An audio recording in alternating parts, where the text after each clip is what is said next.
YouTube. I'm going to talk about the good stuff, and I got to talk about the bad stuff. So the good stuff is we're going to do a little 2020 recap. So my truck was 350 TBI. I got to get rid of that thing.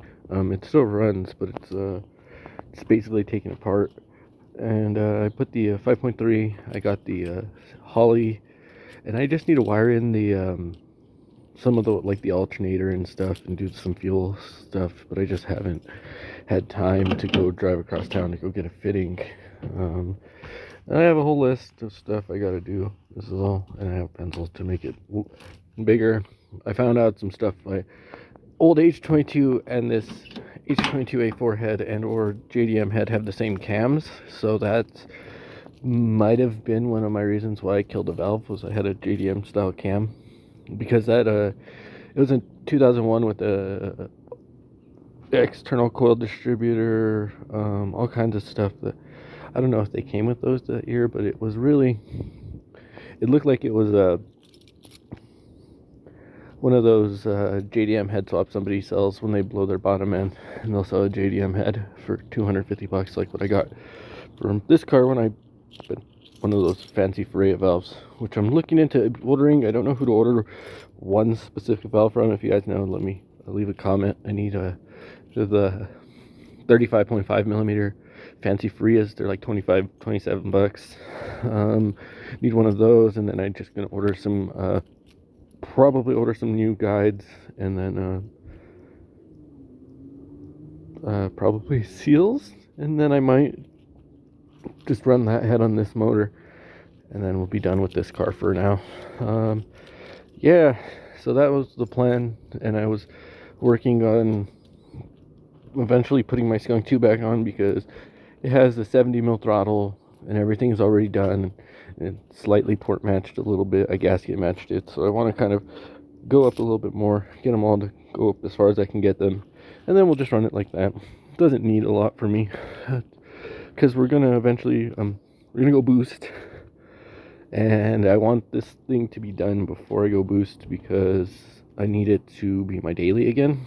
And the LS will be decent with the 3-speed. It's gonna be fine, because the LS runs with the higher RPM power band. Oh god, power band. It runs with the higher power band, so basically it makes power where my 350 would make P power like 2,000-3,000. Like that's where the LS starts really picking up and holding power. It's like 3,500 and stuff. So, and it'll hold it all the way to 6,800 RPMs or something like that. But I don't have the cam for that. But stock bottom end on those are pretty good.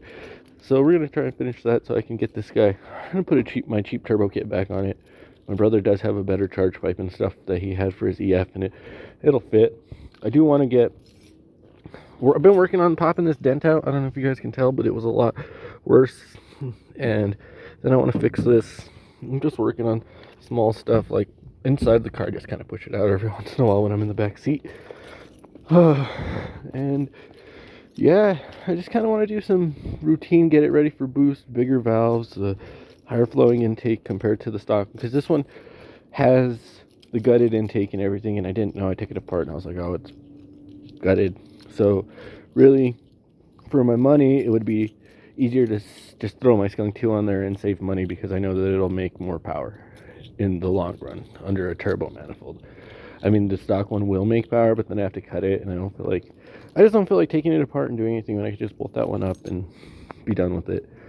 And the other one, I don't know. I might save it for my other engine. But look, guys, I have a donut on the back. It's a really small tire. You look at this. The tire, she tells you not to worry about my 8s. So, I bent a wheel yesterday. I was driving, and I was just going to go get 85, You ever get into driving your car where you're just like, I'm just going to go do some missions, and the next thing like, I'm just going to go turn down this road, and then I'll turn down that next road, and then I'll turn around, and I'll go get the gas. I don't know, maybe you guys do that. I don't always do that, but sometimes I do. And yesterday was that day, and then there was a semi, so I went to swerve around him, and he was slowing down, and I was just like, oh, I'll just switch lanes, nobody's there. And as I switched lanes, there was a pothole I didn't see until like right as I'm like, please don't do anything, and it bent the wheel. So I have the wheel in the back. Going to be calling here in a little bit to see if they can repair it, because it bent pretty decent, but it's not like actually super bent, just flat spotted where it hit. So I'm hoping they can, because it's aluminum, I'm hoping they can bend it straight, and then I'll just put it on the back and I'll just run these with caution. I mean, I'll see what they tell me. I'm hoping, because these are sold as sets, these aren't cheap wheels, these are real Graham lights. These aren't, and they're kind of dirty. It sucks, but yeah, my wheels cost more than I paid for the cart, because I wanted to be baller and be like, yeah, I got fancy wheels. But sometimes fancy wheels don't necessarily live up to, like, these are race wheels. Race wheels aren't rated for hard roads, and in Albuquerque we have some crappy roads, so it just sucks. My brother just hit a pothole like not even 2 days ago, and he was worried about bending a wheel too. So it's something you deal with out here. My parents have bent a wheel on the Talon before. I think the only reason the truck hasn't bent a wheel is because it has these pillows on it, and I'm on pretty low profile tires for the car. But yeah, I got to do some stuff.